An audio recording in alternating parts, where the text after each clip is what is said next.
Voltamos com a notícia de frente, Haroldo Arruda Júnior, seu destaque. Vamos lá então, nós tivemos no final de semana algumas movimentações, algumas carreatas inclusive, né? Não vou entrar no mérito da quantidade de pessoas que participaram dessas carreatas, né? No sábado, partidos de esquerda como PT, PCdoB, PSOL, fizeram carreata pedindo fora Bolsonaro. No domingo, dois grupos importantes, como Vem Pra Rua e o MBL, grupos esses de direita que sempre defenderam muito fortemente o presidente Jair Bolsonaro, né? Mas eu não vou entrar nessa questão de direita e esquerda, eu vou entrar exatamente na situação que pode levar ou não o presidente a ser impedido, né? Com relação ao impeachment do presidente. Que você pode até querer que ele não continue mais como presidente da República, mas existe uma distância muito grande entre você querer e necessariamente ele ser empichado, né? Eu vou usar essa palavra para que as pessoas possam entender. O presidente Jair Bolsonaro tem mais de 50 pedidos de impeachment, né? Desde 2020, desde o início do seu governo, já tem mais de 50 pedidos de impeachment fora Bolsonaro, né? Não foi diferente com Dilma. Só para você ter uma ideia, nos 67 meses que Dilma foi presidente da República, ela teve 68 pedidos de impeachment, né? O Lula 37, o Temer 33, o Fernando Henrique 27 e o Collor 24. Todos os pedidos, ou praticamente todos os pedidos que o presidente Jair Bolsonaro tem de impeachment, são pedidos de natureza sanitária. Como é que eu vou dizer assim, natureza sanitária? Porque são pedidos que, por conta exatamente da forma com que ele tratou as questões sanitárias em nosso país, com relação ao enfrentamento à pandemia, né? Certo? Com relação às vacinas, com relação aos equipamentos, com relação, enfim, né? Essa questão da pandemia. São crimes de responsabilidade. O crime de responsabilidade é Lei 1079, o teor do crime de responsabilidade é o presidente da República, ir contra, por exemplo, a Constituição Federal, contra a liberdade dos poderes, né? A autonomia dos poderes, né? Contra a probidade administrativa. Então, esses são temas recorrentes que levam, de certa forma, o presidente da República a ter cometido um crime de responsabilidade. Todos os outros presidentes passaram pela mesma situação. Todos os outros presidentes passaram por essa mesma situação. Quais as chances do presidente Jair Bolsonaro realmente ser impeachado, né? Ou ter o impeachment do presidente? Quase ínfima, quase zero. Vou dar 4 bons motivos, né, para que realmente isso não aconteça. Primeiro, Baleia Rossi, nas negociações que foram feitas com relação a outros partidos, né, os partidos de esquerda, a condição para apoiar o Baleia Rossi como presidente da Câmara, essa eleição que acontece agora no dia 1º de fevereiro, que ele é o partido do Rodrigo Maia, o atual presidente, né, da Câmara, foi exatamente isso, para que ele colocasse em votação um dos pedidos de impeachment do presidente. Mas imediatamente ele já disse que ele vai analisar, no máximo arquivar ou não esse pedido. O Baleia Rossi tem um perfil bastante independente e é reconhecido isso na Câmara dos Deputados.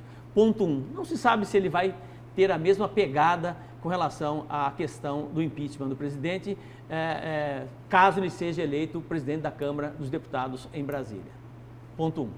Ponto 2, o presidente Jair Bolsonaro nunca teve, né, um índice de popularidade menor do que 25%. Tem caído, isso é óbvio, tem caído por conta de uma série de fatores, né, sem dúvida alguma, tá?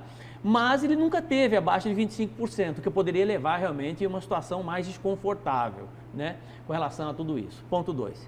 Ponto 3, o presidente Jair Bolsonaro tem um centrão na mão. O centrão decide eleições na Câmara dos Deputados, né, por questões de coalizão, né, de uma política de coalizão, infelizmente, que existe em nosso país. Ele acabou, de certa forma, tendo muita grana na mão, negociando cargos, cortando cargos, enfim, né, e conseguiu colocar o centrão na mão e, de certa forma, isso faz com que ele tenha pelo menos 200 deputados no Congresso Nacional a seu favor, né, o que impossibilita praticamente uma aprovação de impeachment do presidente Jair Bolsonaro. Esse é o ponto 3, né? Considerando que o candidato dele, Arthur Lira, é o preferido, de certa forma, pelo menos por enquanto, nessa pegada toda, tá?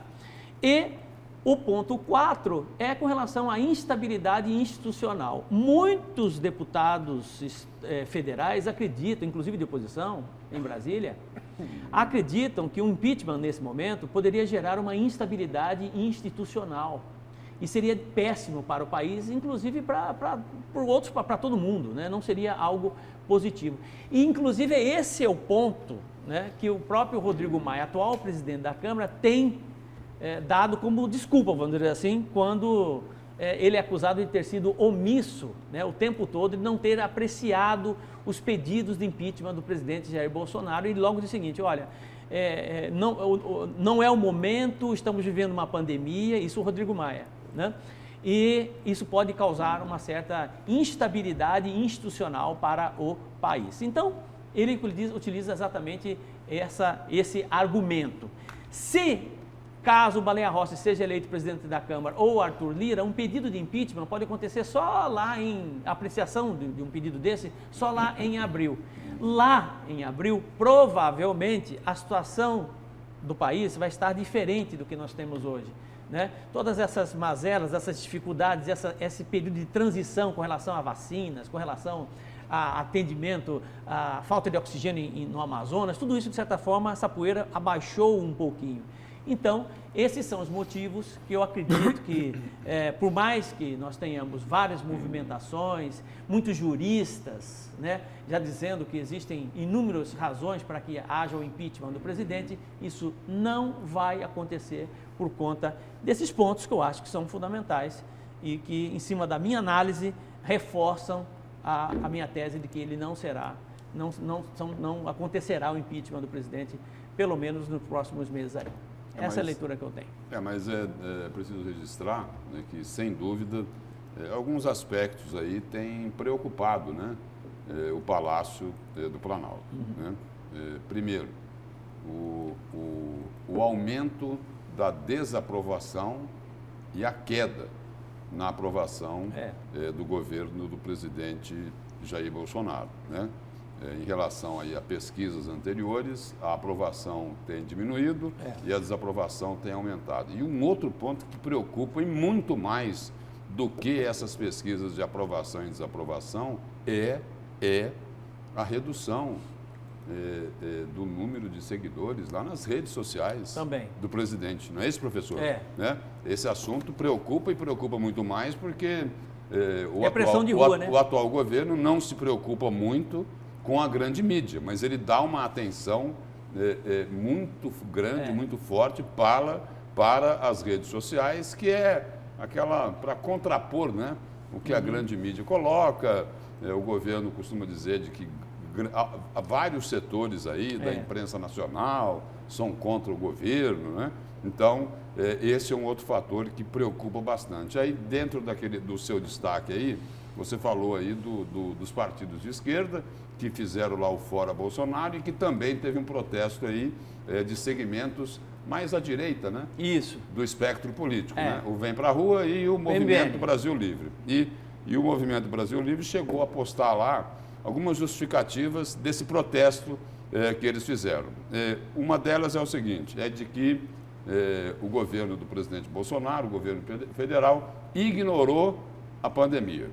Uma outra justificativa é de que ele teria também se esquecido, né, deixado de lado, colocou aí num segundo plano as reformas necessárias que o país, vários setores do país cobram, principalmente o empresarial. E o outro ponto que o MBL colocou lá é de que o governo federal se rendeu ao Centrão. E é uma verdade. Se rendeu ao Centrão. E isso daqui tem tudo a ver com essa disputa lá na presidência da Câmara, né?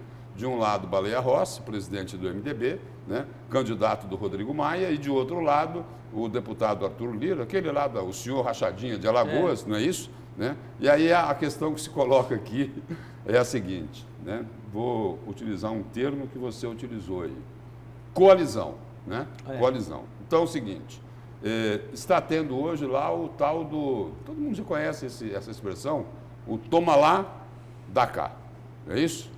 Então é o seguinte, o toma lá, dá cá ele é justificado hoje como, olha, isso daí é necessário, né? Nós temos que fazer esse tipo de acordo, porque nós estamos pensando em algo muito maior para o país, então a gente tem que descer alguns andares, chegar próximo do subsolo, né? Se entender com o centrão para fazer o melhor dos mundos para o Brasil. Aí eu só quero colocar o seguinte, quando era antes, lá atrás, o toma lá da cá era o quê? Era corrupção? É isso? A palavra que se usava era essa, o termo que se usava era esse, não é? Então, hoje, o toma lá da cá tem um outro sentido. A minha opinião, só para encerrar, professor Haroldo, o pau que bate em Chico também deve bater em Francisco, não é isso? Com relação Ou estou enganado?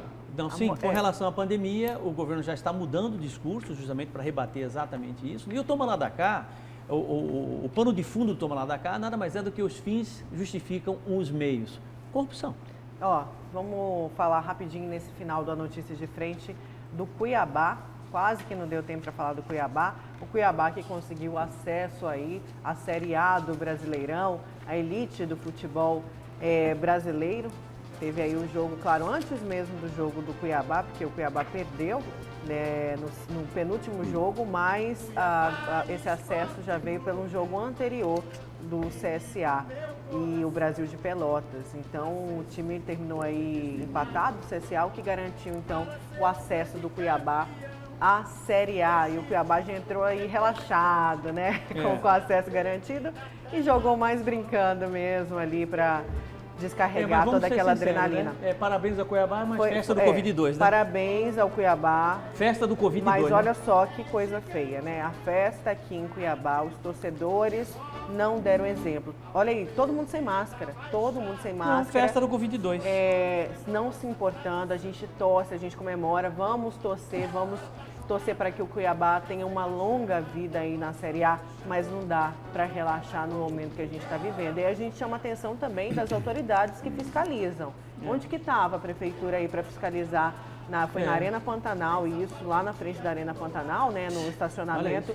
Cadê a prefeitura para fiscalizar e pedir para que todos colocassem a máscara e saíssem aí dessa aglomeração? Só a moça de máscara, o resto tudo sem aí não máscara, dá para ter longa vida, né? Pois é. Aí não dá para ter longa vida, né? Porque aí é contaminação clara, né? Mas nem tanto. Tinha muita gente, não, né? Não tinha muita gente, infelizmente, aí um mau exemplo, mas que acabou sendo ofuscado, né?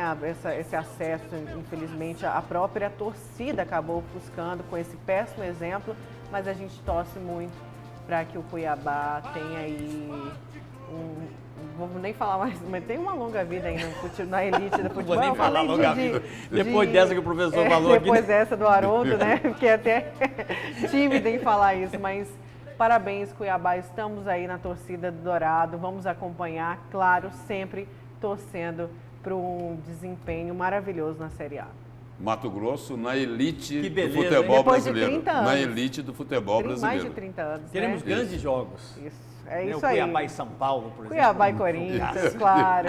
Cuiabá e Palmeiras. Vai ter dois verdes, né? Dois verdes. Cuiabá e Palmeiras, Cuiabá vai dar uma taca bem dada. Vamos então, Lúcio? Não tem mais nem um tempinho. Precisava te dar um recado aqui. Diga. Uma mensagem. Diz que Verônica está falando aqui tem. Uma mensagem aqui, mas a mensagem é para você, Nayara. Ai, meu Deus. Socorro. Olha, a mensagem é lá da Laurenil, né? E do Júnior, né? Eles são lá do Mercado do Porto, tá? São lá do Mercado do Porto, falaram para mim ontem assim, olha, Mato Grosso nunca teve uma jornalista tão competente e tão bonita como a Nayara Moura. E é o seguinte, avisa para ela o seguinte, o dia que ela vier aqui no Mercado do Porto, se não aparecer aqui, não for comprar nada na nossa barraca aqui, pede pelo menos para ela passar aqui, né? Dá um oi, né? Um abraço. É lá da barraca Boa Ventura, lá no Mercado do Porto. É a Laurenil? Laurenil. Um abraço para você, obrigada. Júnior. Gentileza sua, Júnior. Obrigada, viu? Um beijo para os nossos telespectadores. Bom dia, Lúcio. Bom dia, Haroldo. Até amanhã. Você fica agora com as notícias do Brasil e do mundo no Fala Brasil. Tchau. Bom dia.